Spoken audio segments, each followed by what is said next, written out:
20 जून की रात आसमान में हलचल थी। अमेरिका ने इजराइल के साथ मिलकर ईरान पे सबसे बड़ा हमला किया। फोर्दो, नतांज और इस्फहान तीनों न्यूक्लियर साइट्स पर बम बरसे, बंकर बस्टर चले, B-2 बॉम्बर्स दहाड़े और ट्रंप कैमरे के सामने आकर कहते हैं कि ईरान की न्यूक्लियर ताकत को हमने पूरी तरह मिटा दिया है। लेकिन सच्चाई वो नहीं थी जो दुनिया को दिखाई गई। सैटेलाइट इमेज में दिखी सिर्फ और सिर्फ राख, लेकिन ईरान के अंदर कुछ और ही खिचड़ी पक चुकी थी। हमला शुरू होने से पहले ही ईरान 400 किलो यूरेनियम वहां से हटा चुका था, वो भी 60% शुद्धता वाला, यानी बम बनाने से बस एक कदम दूर।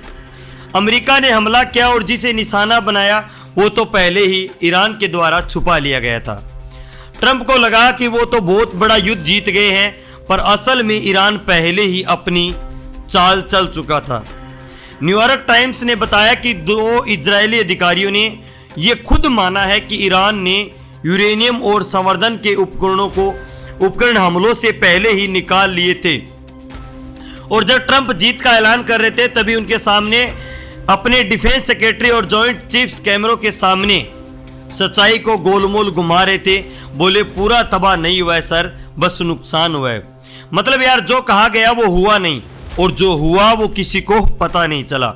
उधर ईरान कह रहा है कि हमारी मुख्य परमाणु क्षमता अभी भी सलामत है, सुरक्षित है। IAEA को अंदर आने नहीं दिया जा रहा है और दुनिया पूछ रही है यूरेनियम अब कहां है।